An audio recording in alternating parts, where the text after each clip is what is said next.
Hello students, welcome to the class of Fundamental of Electrical and Electronics Engineering. Basically हम यहाँ पर बात करेंगे फंडामेंटल्स की इलेक्ट्रिकल एंड इलेक्ट्रॉनिक्स इंजीनियरिंग की कंप्लीट सब्जेक्ट की हम बात करने जा रहे हैं और ये सब्जेक्ट कहीं कहीं basic electrical and electronics engineering के नाम से भी जाना जाता है. So students, basically our syllabus, complete syllabus will be focused on the fundamentals or we can say basics of electrical and electronics engineering. Students, ये जो कंप्लीट सिलेबस मैं आपको यहाँ पे बताने जा रहा हूँ और आज की क्लास हम शुरुआत भी करेंगे कुछ बेसिक पॉइंट से. ये सब्जेक्ट मुख्यतः देखा जाए तो डिप्लोमा स्टूडेंट्स के लिए होता है. बेसिकली हमारा जो फोकस रहेगा डिप्लोमा स्टूडेंट्स के लिए रहेगा diploma in electrical and electronics engineering, diploma in mechanical engineering और इन ब्रांचेस में, इन कोर्सेज में जहां जहां सब्जेक्ट यूज होता है इलेक्ट्रिकल एंड इलेक्ट्रॉनिक्स इंजीनियरिंग के बेसिक्स का या फिर फंडामेंटल्स का, उसमें जो ये आज की क्लास है और आने वाली क्लासेस कंप्लीट आपको सीरीज मिलेगी. कंप्लीटली आपको नंबर ऑफ लेक्चर्स मिलेंगे, back to back one by one topic सारे हम डिस्कस करते जाएंगे और सिलेबस के अकॉर्डिंग हम चीजों को एक्सप्लेन करते हुए आगे बढ़ेंगे. तो पूरा सिलेबस अगेन मैं बता दूं आपको कि डिप्लोमा इलेक्ट्रिकल और मैकेनिकल ब्रांचेस में आपको फर्स्ट ईयर में सब्जेक्ट देखने को मिल जाएगा. सब्जेक्ट का नाम रहेगा fundamentals of electrical and electronics engineering. तो यहाँ पर हमको इलेक्ट्रिकल इंजीनियरिंग के साथ साथ इलेक्ट्रॉनिक्स इंजीनियरिंग की भी बात करना है और उनके टॉपिक्स को डिस्कस करते हुए उनके कंसेप्ट को समझते हुए हमको आगे बढ़ना है. सबसे पहले मैं स्टार्ट करने से पहले आपको बता दूं कि ये जो क्लासेस हैं, ये वीडियोस हैं जो आपको यहाँ पर चैनल पर मिल रहे हैं, ये विक्रांत ग्रुप ऑफ इंस्टीट्यूशंस की तरफ से आपको स्पॉन्सर्ड है. This classes and this videos are sponsored by the Vikrant group of institutions for the specially student of Vikrant group of institutions. So हम स्टार्ट करेंगे overview of electronic component and signal से. जब हम क्लास की शुरुआत करेंगे, आज ही हम टॉपिक को डिस्कस करना चालू कर देंगे, तो सबसे पहले हमको समझना होगा कि हमारे इस सब्जेक्ट में या फिर इस पर्टिकुलर सब्जेक्ट की बात करें तो इलेक्ट्रॉनिक्स कंपोनेंट्स कौन कौन से होते हैं, साथ ही हमको सिग्नल्स की बात करना पड़ेगी. लाइक जैसे कि अगर हम बात करते हैं इलेक्ट्रॉनिक्स कंपोनेंट की, तो हम पढ़ेंगे कि रेजिस्टेंस क्या होता है, हमको समझना होगा कैपेसिटर क्या होता है, इंडक्टर क्या होता है, सोर्सेस क्या क्या होते हैं, करंट सोर्स क्या होता है, आपका वोल्टेज सोर्सेस क्या होते हैं. फिर जब हम बात करेंगे इलेक्ट्रॉनिक की, ये अभी जैसे हम इलेक्ट्रिकल की बात करी, इलेक्ट्रॉनिक की बात करेंगे तो पैसिव एलिमेंट्स की हम चर्चा करेंगे. साथ ही साथ हम सेमीकंडक्टर बेस्ड जो कंपोनेंट्स होते हैं जैसे कि metal oxide semiconductor, MOS, field effect transistor, FET, BJT, bipolar junction transistor, इनकी हम वन बाय वन यहाँ पे डिस्कस करते हुए आगे बढ़ेंगे. सारी चीजों को फंडामेंटल्स क्लियर करना है, सारी चीजों का बेसिक्स हमको समझना है. इसके बाद ही यहाँ पर एक टर्म आएगी सिग्नल्स. तो सिग्नल्स की हमको बात करना है कि सिग्नल्स, एनर्जी सिग्नल्स क्या होते हैं, पावर सिग्नल्स क्या होते हैं, कंटिन्यूस सिग्नल क्या होते हैं, डिस्क्रीट सिग्नल्स क्या होते हैं, इनकी हमको ब्रॉडली या फिर कहेंगे कि ब्रीफली यहाँ पे नॉलेज लेते हुए आगे बढ़ना पड़ेगा. सेकेंडली फिर हम बात करेंगे एनालॉग सर्किट्स की. एनालॉग सर्किट्स यानी कि मैं बात करूंगा आपके साथ एम्पलीफायर्स की बात करूंगा, मैं आपके साथ बात करूंगा एडर और डिफरेंशियल और इंटीग्रेटर सर्किट्स की बात करूंगा इस पर्टिकुलर टॉपिक को लेके. हालांकि चीजें आने वाले आपको क्लासेस में मिलेगी. एंड उसके बाद जो हमारा यहाँ पे डिस्कस का मुद्दा रहेगा डिजिटल इलेक्ट्रॉनिक्स का बेसिक ओवरव्यू क्या होता है. डिजिटल इलेक्ट्रॉनिक्स की बात करें तो लॉजिक ऑपरेशंस क्या होते हैं, लॉजिक गेट्स क्या क्या होते हैं, बुलियन अलजेब्रा की बात करेंगे और साथ ही हम यहाँ पर कुछ बेसिक आपके कॉम्बिनेशनल सर्किट्स यानी कि जैसे कि हाफ एडर, फुल एडर और साथ ही सीक्वेंशियल सर्किट जैसे कि फ्लिप फ्लॉप, काउंटर्स वगैरह की हमको यहाँ पे बात करना होगी, नंबर सिस्टम वगैरह की यहाँ पे हम चर्चा करेंगे. नेक्स्ट हमारा टॉपिक रहेगा electric and magnetic circuits. Students, electric circuits की हम बात करेंगे कि इलेक्ट्रिक फील्ड क्या होती है, इलेक्ट्रिक फोर्स क्या होता है और किस तरह से ये जनरेट होता है, क्या क्या प्रॉपर्टीज होती है, क्या क्या कंसेप्ट होते हैं. साथ ही साथ मैग्नेटिक्स की बात करेंगे, मैग्नेटिक फील्ड क्या होती है, मैग्नेटिक लाइन ऑफ फोर्सेस क्या होती है, लेंस लॉ क्या होता है, फैराडेज लॉ ऑफ इंडक्शन क्या होता है. सारी चीजें हमको यहाँ पर अच्छे से समझना होगी. देन हमारा टॉपिक रहेगा एसी सर्किट. दोस्तों स्टूडेंट्स, आपको पता होगा कि जब हम करंट की बात करते हैं, इलेक्ट्रिसिटी की बात करते हैं या फिर इलेक्ट्रिकल की बात करते हैं तो जनरली दो टर्म आपको बहुत ही ज्यादा सुनने को मिलती है, एसी और डीसी. तो यहाँ पर मैं आपको एसी के बारे में डिटेल से विस्तार से आने वाले टॉपिक्स में बताने वाला हूँ. कि अल्टरनेटिंग करंट होता क्या है, आरएमएस वैल्यू क्या होती है, एवरेज वैल्यू क्या होती है, किस तरह से हम इनकी वैल्यूज को कैलकुलेट कर सकते हैं। और इस ऐसे सर्किट्स में ही रेजिस्टेंस, इंडक्टर और कैपेसिटर्स के सीरीज और पैरेलल कॉम्बिनेशन वाले सर्किट कैसे काम करते हैं और वहां पर हम इंपीडेंस, करंट और वोल्टेज कैसे कैलकुलेट कर सकते हैं। एंड लास्टली हमको जो बात करना होगी ट्रांसफार्मर की और मशीन की। ट्रांसफार्मर यानी कि ट्रांसफार्मर का कंस्ट्रक्शन क्या होता है, किस प्रिंसिपल पर काम करता है, ट्रांसफार्मर के अंदर लॉसेस क्या क्या होते हैं, कौन कौन सी इक्वेशंस होती हैं, इसकी हमको यहाँ पे चर्चा करनी होगी। मशीन्स की बात करेंगे, मशीन का कंस्ट्रक्शन क्या रहता है, मशीन के मेन पार्ट्स क्या क्या होते हैं, मशीन अलग अलग प्रकार की कौन कौन सी मशीन होती है, इनकी हमको यहाँ पे बात करना होगी। वर्किंग प्रिंसिपल की हम बात करते हुए आगे बढ़ेंगे। सो बेसिकली मैंने आपको क्विकली यहाँ पर आपको बताया, ये हमारा fundamental of electrical and electronics जो है इंजीनियरिंग है, इसका सिलेबस हम यहाँ पे डिस्कस करने वाले हैं। और आज चूंकि हमारी पहली क्लास है, दोस्तों ये जो मैंने आपको चीजें बताई है ये पूरा अपने आप में एक सब्जेक्ट है और इसको पूरी तरह से समझने के लिए हमको कम से कम 40 से 50 क्लासेस में हमको यहाँ पर देना होगी और यहाँ पर डिस्कस करना होगी। वेरी फर्स्ट हमको स्टार्ट करना होगा, जो फर्स्ट यानी कि सबसे पहला जो हमारा टॉपिक रहेगा यहाँ पर overview of electronic components and signals.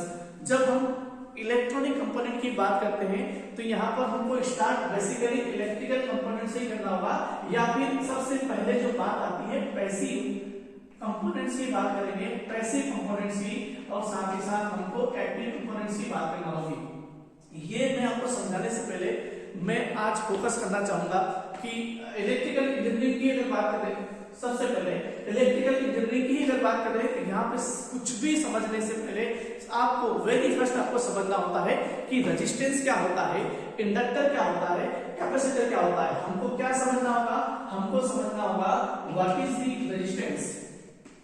मैं आपको यहाँ पे डिस्कस करने जा रहा हूँ व्हाट इज द इंडक्टेंस, ये हमको समझना होगा, and what is the capacitance, ये हमको समझना होगा।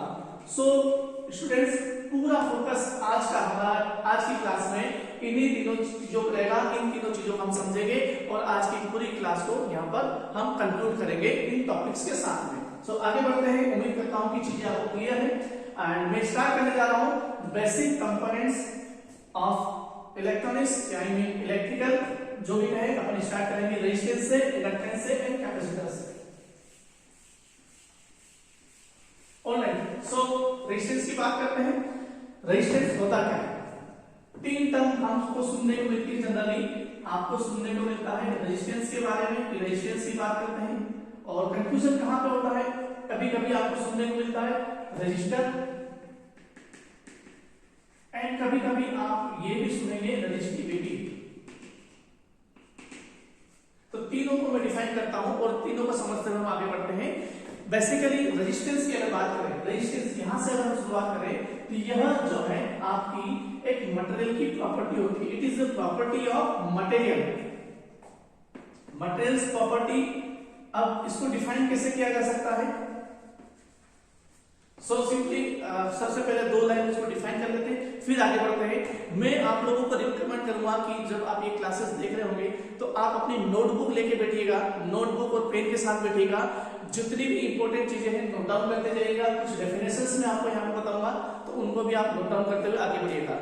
सो let us start from the definition of the resistance. So basically resistance is the property of material which opposes the flow of electron or flow of current flowing through the material or flowing through the conductor। Simply कोई भी material हो गया, universe में कोई भी material हो गया, उसमें यदि हम चार्ज को फ्लो करवा रहे हैं या फिर करंट फ्लो हो रहा है तो मटेरियल की अपनी एक प्रॉपर्टी होती है जो इस फ्लो का अपोज करती है, and that is known as the resistance. कोई सा भी मटेरियल लेके हम, चाहे हम लकड़ी लेते हैं या फिर चाहे हम आयरन लेते हैं, चाहे गोल्ड लेते हैं, कॉपर लेते हैं, एल्यूमिनियम लेते हैं, हर मटेरियल की अपनी प्रॉपर्टी होती है। हर मटेरियल नेचुरली अगर बात करें तो वो अपने अंदर फ्लो होने वाले करंट का अपोज करेगा। सो कोई भी मटेरियल होगा उसकी ये प्रॉपर्टी होगी, यानी कि हर मटेरियल में रेजिस्टेंस तो बाय डिफॉल्ट रहेगा ही रहेगा। वापस अगेन एक बार डेफिनेशन की बात करेंगे। So resistance is the property of material by virtue of it opposes the flow of electrons by flowing through it, यानी कि मटेरियल के अंदर फ्लो होने वाले इलेक्ट्रॉन या फिर चार्ज का अपोज करने की जो प्रॉपर्टी है वो रेजिस्टेंस कहलाता है। तो रेजिस्टेंस बेसिकली क्या है, मटेरियल्स प्रॉपर्टी है, ठीक है, मटेरियल्स प्रॉपर्टी है जो कि चार्ज के फ्लो होने का अपोज करती है। और जिस मटेरियल में या फिर जिस कंपोनेंट में, जिस एलिमेंट में ये प्रॉपर्टी ज्यादा रहेगी वह क्या कहलाएगा, आपका रजिस्टर कहलाएगा। रजिस्टर क्या है, रजिस्टर एक आपका कंपोनेंट है, ऐसा कंपोनेंट जिसके अंदर रेजिस्टेंस होता है, ऐसा कंपोनेंट जिसके अंदर रेजिस्टेंस की प्रॉपर्टी है, ऐसा कंपोनेंट जिसके अंदर रेजिस्टेंस ज्यादा मात्रा में है, वो क्या कहलाएगा, आपका रजिस्टर कहलाएगा। And resistivity is the capacity, we can say the resistivity is the capacity, यानी कि किस मटेरियल में कितना रेजिस्टेंस है उसको हम मेजर करना हो। अगर सपोज हमारे पास दो एलिमेंट है, दो वायर है, और मान लो कि एक का रेजिस्टेंस कम है और दूसरे का रेजिस्टेंस ज्यादा है, तो हम ये कहेंगे कि जिसका रेजिस्टेंस कम है उसकी रजिस्टिविटी कम है, और जिसका रेजिस्टेंस ज्यादा है उसकी रजिस्टिविटी ज्यादा है। यानी कि जब हम कैपेसिटी की बात करते हैं, किस मटेरियल में कितना रेजिस्टेंस है, तो हम क्या टर्म यूज करेंगे, रजिस्टिविटी टर्म यूज करेंगे। तो तीनों टर्म मेरे ख्याल से क्लियर हो गए कि resistance, register and resistivity. Resistance is the property of material which opposes the flow of electron flowing through it. Resistor is the component which is having the property of that particular resistance, and resistivity is the capacity of particular resistance who is having the property of resistance. तो तीनों चीजें clear हो गई है। अब यहाँ पे हम इसको टेक्निकली कि किस तरह से समझना है, हमारी नोटबुक में किस तरह से हमको लिखना है, एग्जाम में अगर पूछा जाता है तो क्या हमको बात करना है, ये चीज हमको यहाँ पे क्लियर होना जरूरी है। सो नंबर 1, अगर हम बात कर रहे हैं रेजिस्टेंस की ही, तो सबसे पहले तो आपको डेफिनेशन बहुत अच्छे से क्लियर होना चाहिए, जो कि मैं अभी आपको इसी क्लास में 2 से 3 बार बता चुका हूं। मैं आने वाले टाइम पे मैं आपको नोट्स भी प्रोवाइड करूंगा, तो वहां पर भी आपको डेफिनेशन क्लियर हो जाएगी। सो सबसे पहले आपको डेफिनेशन क्लियर होना चाहिए, देन आपको पता होना चाहिए कि रेजिस्टेंस को किस तरह से लिखा जाता है, किस तरह से रिप्रेजेंट किया जाता है, ठीक है। सो मैं आपको सिंबल की बात करने जा रहा हूं। जब भी कभी बुक में या फिर कहीं पर भी आपको इस तरह का सिंबल दिखेगा तो आप क्या कहेंगे, this is the symbol of resistance. तो basically this is the symbol of resistance, and letter के टर्म्स इसको अगर लिखना हो, हाउ वी कैन राइट, तो लेटर हम यूज करेंगे आर फॉर द रेजिस्टेंस। तो सिंबल की अगर बात करें तो सिंबल हम इस तरह से जिगजैग बनाएंगे, स्पीड ब्रेकर जो रोड पे दिखता है उसी से बनेगा, और ये आर जो है लेटर लिखने का तरीका हो जाएगा। जो रेजिस्टेंस है उसके 2 टर्मिनल है, मान लो हम कह लेते हैं कि ये टर्मिनल है जिसको हमने नाम दिया A, and this is another terminal जिसको हम नाम दे देते हैं बी। 2 टर्मिनल है ए और बी, उसके बीच में रेजिस्टेंस लाई कर रहा है, और रेजिस्टेंस को मेजर किया जाता है, यानी कि यूनिट की बात करें, रेजिस्टेंस को मेजर किया जाता है ओम में, OHM, ओम। और ओम को जो लिखने का तरीका है वो कैसा है, उसको लिखने का सिंबल जो है हम इस तरह का यूज करेंगे, this is the symbol to represent the unit of resistance which is ohm. And ohm क्या है, जितने भी मैक्सिमम में यूनिट की बात करूंगा, अभी आगे जाके हम एक-एक करके चीजों को समझेंगे, तो जितने भी यूनिट्स होती है, मैक्सिमम यूनिट्स होती है, वो साइंटिस्ट के नाम पे होती है। Ohm is the name of scientist who represent, who discover and who express the whole concept of the resistance. Ohm एक साइंटिस्ट का नाम है जिन्होंने रेजिस्टेंस के बारे में बताया, करंट के बारे में बताया, वोल्टेज के बारे में बताया, उन्होंने कई सारे एक्सपेरिमेंट किए और आगे जाके अपना एक नियम भी दिया जिसको हम कहते हैं ओम्स लॉ। तो ओम क्या है, ओम एक साइंटिस्ट का नाम है, वैज्ञानिक का नाम है, और इसी के आधार पर हम इसको मेजर करते हैं। So basically ohm is the unit of resistance, और लेटर रहेगा आर, और ये इस प्रकार का सिंबल रहेगा। अब ओम्स लॉ हम आगे जाके पढ़ेंगे, लेकिन फिर भी मुझे अगर बात करना हो कि रेजिस्टेंस है, इसके अंदर कोई करंट फ्लो हो रहा है, मान लो कि करंट की वैल्यू है आई, तो ये करंट क्या होता है इसकी हमको यहाँ पे बात करना पड़ेगी। साथ ही हमको बात करना होगी कि ये जो आर है रेजिस्टेंस किस किस पे डिपेंड करता है, इसकी भी हमको यहाँ पे बात करना होगी, समझना होगा। सो बेसिकली जो आप स्कूल में पढ़ के आए हैं, रेजिस्टेंस का फार्मूला लिखा जाता है रो एल डिवाइडेड बाय ए। अब 1 बाय 1 करके चीजों को समझते हैं कि रो क्या है, एल क्या है और ए क्या है। So rho is the resistivity of particular material, जिस मटेरियल की हम बात कर रहे हैं, सपोज एक वायर की बात कर रहे हैं, ये हमने रेजिस्टेंस लिया है, ये किसी वायर की बात कर रहे हैं, किसी मटेरियल से मिलकर बना है और उस मटेरियल की अपनी एक रेजिस्टिविटी है, कॉपर की अपनी एक रेजिस्टिविटी अलग होती है, एल्यूमिनियम की अलग होती है और सिल्वर की अलग होती है, गोल्ड की होती है। हर मटेरियल की रेजिस्टिविटी अलग अलग होती है जो किसी पे डिपेंड नहीं करती, पर्टिकुलर उस मटेरियल पे ही डिपेंड करती है। तो rho is the resistivity of the material जो कि पर्टिकुलर फिक्स एक मटेरियल के लिए कांस्टेंट मानी जाएगी। सपोज मैंने एक एल्यूमिनियम को वायर लिया है तो अब उस एल्यूमिनियम के वायर के लिए रेजिस्टिविटी फिक्स हो जाएगी, कांस्टेंट हो जाएगी। एंड लेंथ जो है L is the length of conductor. L क्या है? Length of conductor. एंड ये अगर लेंथ ज्यादा हुई तो रेजिस्टेंस ज्यादा होगा, लेंथ अगर कम हुई तो रेजिस्टेंस कम होगा। यानी कि the resistance is ultimately directly proportional to the length of conductor. Resistance की वायर की लंबाई अगर ज्यादा है तो उसमें रेजिस्टेंस ज्यादा होगा, छोटा वायर तो उसमें रेजिस्टेंस कम होगा। A is the cross section area, इसको समझते हैं। A is what? A is the cross section area of conductor। यानी कि जो भी हम वायर ले रहे हैं, जो भी कंडक्टर ले रहे हैं, उसका क्रॉस सेक्शन एरिया अगर ज्यादा होगा, देखिएगा इनवर्सली प्रोपोर्शनल है, डिनोमिनेटर में आ रहा है, इनवर्सली प्रोपोर्शनल है, दैट मींस अगर एरिया ज्यादा होगा तो रेजिस्टेंस कम होगा और एरिया अगर कम होगा तो रेजिस्टेंस ज्यादा होगा। क्रॉस सेक्शन एरिया का मतलब क्या होता है? लेंथ तो हमको इजीली समझ में आ गया कि छोटा वायर बड़ा wire. Cross section area that means the thickness of wire. Suppose जैसे मैंने एक वायर ये लिया है और इसके नीचे मैं दूसरा वायर लेता हूं जिसकी थिकनेस थोड़ी सी ज्यादा है, से सपोज दिस वन। तो क्रॉस सेक्शन एरिया सपोज इसका है A1 और क्रॉस सेक्शन इसका एरिया है A2। तो हमको क्लियरली यहां पे समझ में आ रहा है कि cross section area A2 greater than A1, यानी कि जो मोटा वायर है जिसकी थिकनेस ज्यादा है उसका क्रॉस सेक्शन एरिया भी ज्यादा होगा। इसको और अच्छे से समझना हो तो सपोज मेरे पास ये एक वायर है, तो इस वायर के यूनिट्स एरिया पर जो हम डायमेट्रिकली जो एरिया कैलकुलेट करते हैं यूनिट पॉइंट ऑफ लेंथ पे, और जो एरिया हमको निकल के आता है that is the cross section area. Cross section area ultimately thickness के थ्रू डिफाइन किया जा सकता है। जिसकी थिकनेस, जिस वायर की थिकनेस कम होगी उसका क्रॉस सेक्शन एरिया कम होगा, जिसकी थिकनेस ज्यादा होगी उसका क्रॉस सेक्शन एरिया ज्यादा होगा। तो टेक्निकली अगर बात की जाए कि what is the formula of resistance, तो आप कह सकते हैं rho L divided by A। rho is the resistivity of the material, L is the length of conductor and A is the cross section area of particular material। अब वापस यहाँ पे आते हैं, इसकी बात कर रहे थे हम, ये आपका सिंबल है जिसमें करंट फ्लो हो रहा है I। तो हमको यहाँ पे समझना होगा, यहाँ पे हमको करंट की बात करना होगी कि करंट को कैसे कैलकुलेट किया जा सकता है। करंट को यहाँ पे हम फार्मूले के तौर पे किस तरह से लिख सकते हैं।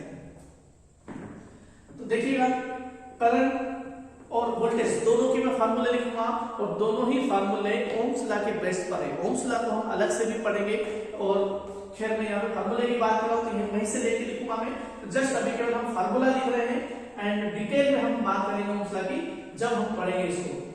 सो सपोज कि हमने माना कि इस वायर के थ्रू जो करंट फ्लो हो रहा है वो करंट है I is the value of current flowing through the wire। And एक टर्म हम मान लेते हैं कि से सपोज जब यहाँ पर वायर में कोई करंट फ्लो हो रहा है I और इसका रेजिस्टेंस, मटेरियल का रेजिस्टेंस है R और उसकी वजह से यहाँ पर कुछ ना कुछ वोल्टेज ड्रॉप होगा। जब भी कभी किसी मटेरियल से कोई करंट फ्लो होता है, किसी मटेरियल के थ्रू कोई करंट फ्लो होता है तो उसके रेजिस्टेंस की वजह से उस मटेरियल में वोल्टेज ड्रॉप होता है। This is the law, this is the basic concept. तो यहाँ पर जो वोल्टेज ड्रॉप होगा, say suppose the voltage drop is VR, this is the plus terminal and this is the minus terminal. तो what is the VR? VR is the value of voltage drop across the resistance. ये एक material है, एक component है जिसमें resistance है R और इसमें करंट फ्लो हो रहा है I और इस रेजिस्टेंस की वजह से यहाँ पर वोल्टेज ड्रॉप हो रहा है, दैट इज VR। इसकी भी हम बात करेंगे। सो दो चीजें मैं यहाँ पे डिस्कस करने वाला हूँ, VR and I। Okay, so V simply can be calculated by multiplying the R and I, then multiplying the current, value of current flowing through the conductor and the value of resistance of the that particular conductor, and I can be written as V by R। Simply अगर आपको voltage पता है और ratio से आप उसको divide करेंगे तो आपको करंट की वैल्यू मिल जाएगी, और आपको यदि करंट पता है तो उसमें रेजिस्टेंस मल्टीप्लाई करेंगे तो आपको वोल्टेज की वैल्यू मिल जाएगी। ये कैसे आया, कहां से आया, इसकी बात हम करेंगे जब हम ओम्स लॉ को पढ़ेंगे। अभी केवल अगर आपको समझना हो, अगर एग्जाम में पूछा जाता है रेजिस्टेंस के बारे में, तो यहाँ पे आपको दो तीन चीजें अच्छे से बताना होगी। वेरी फर्स्ट आपको डेफिनेशन बताना होगी कि रेजिस्टेंस की डेफिनेशन क्या है। उसके बाद सिंबल को बताना होगा कि सिंबल किस तरह से लिखा जाता है और लेटर को किस तरह से रिप्रेजेंट किया जाता है। तो यूनिट होती है ओम, और सबसे सपोज हमको बताना होगा कि करंट फ्लो हो रहा है आई, वोल्टेज ड्रॉप हो रहा है वी आर, और उस तरह से हम आई की वैल्यू और वी की वैल्यू किस तरह से कैलकुलेट कर सकते हैं। और बेसिक फार्मूला रेजिस्टेंस का क्या है, that is R equal to the rho L divided by ए।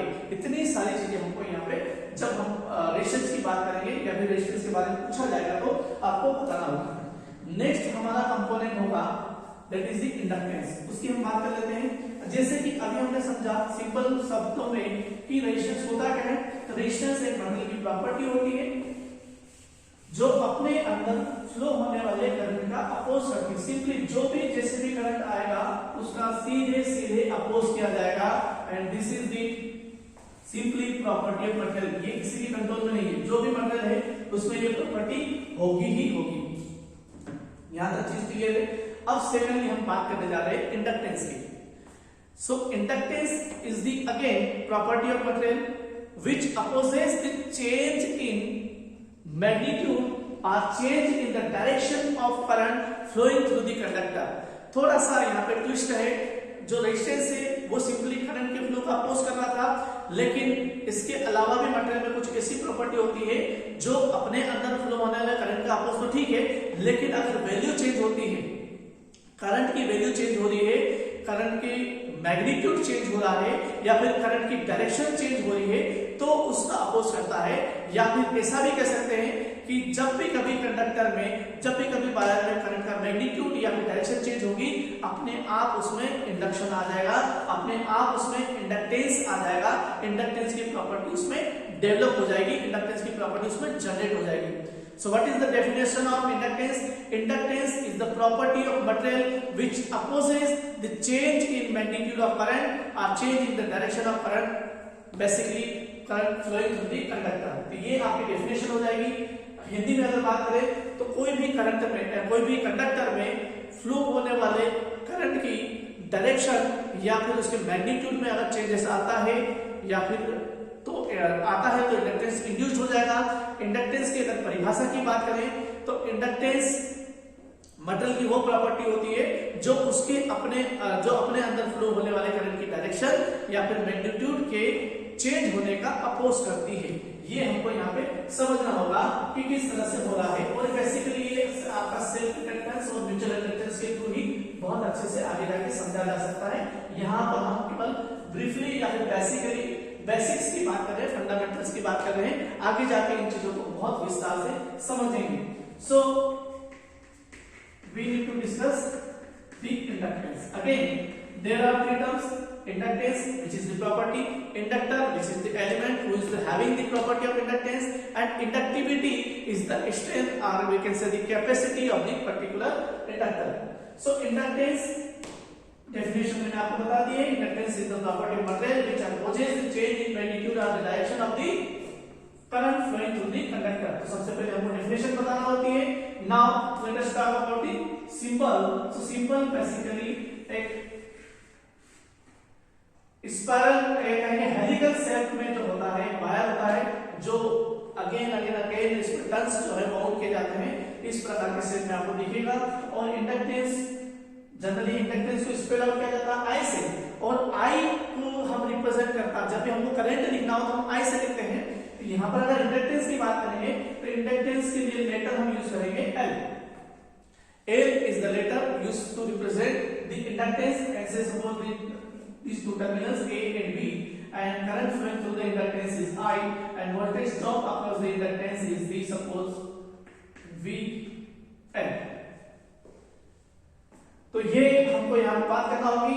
क्या क्या मैं बताने जा रहा हूँ, सिंबल मैंने बताया, सिंबल की हमने बात करी कि what is the symbol of inductance, तो this is the symbol of inductance. Next is what is the unit of inductance, unit की बात करेंगे। तो यूनिट की अगर हम बात करते हैं, unit of inductance is Henry,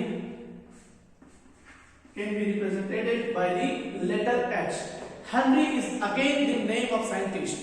Henry जो है साइंटिस्ट का नेम है और उसी साइंटिस्ट के नाम पर इंडक्टेंस को मेजर किया जाता है।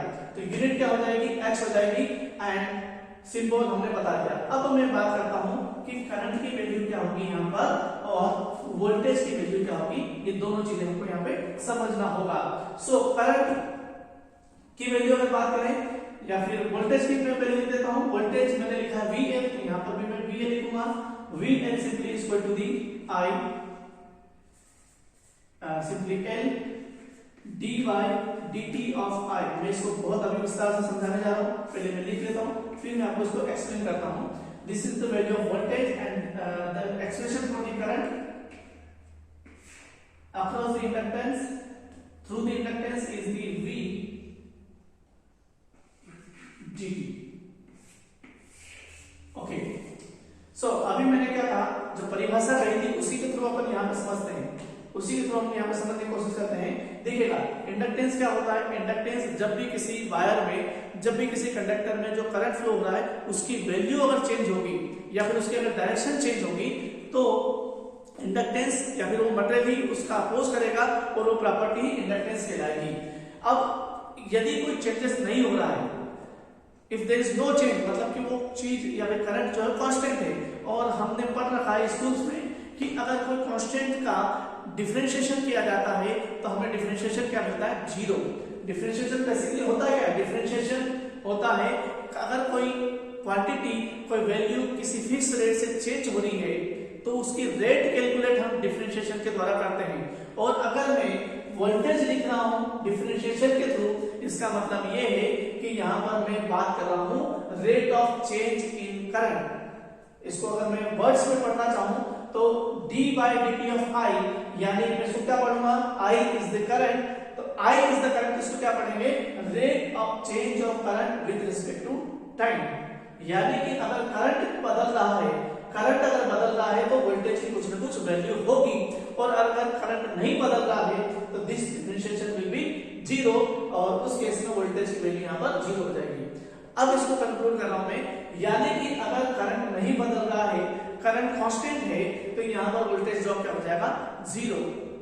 ओके, एंड करंट की वैल्यू कुछ चेंजेस हो रही है तो उसकी वजह से यहाँ पे कुछ ना कुछ हमें डेफिनेट वैल्यू मिलेगी, and that will be the value of voltage drop across the particular inductance. तो हमने जो परिभाषा कही थी कि जब भी कभी करंट की वैल्यू बदलेगी तो वहां पर इंडक्टेंस होगा, और नहीं बदलेगी तो वैल्यू जीरो मिलेगी आपको। ठीक है, so these are the expression for the current and voltage across and through the inductance. अब नेक्स्ट हमारी बात करना होगी यहाँ पर थर्ड मटेरियल जो है, थर्ड कंपोनेंट है, दैट इज कैपेसिटर।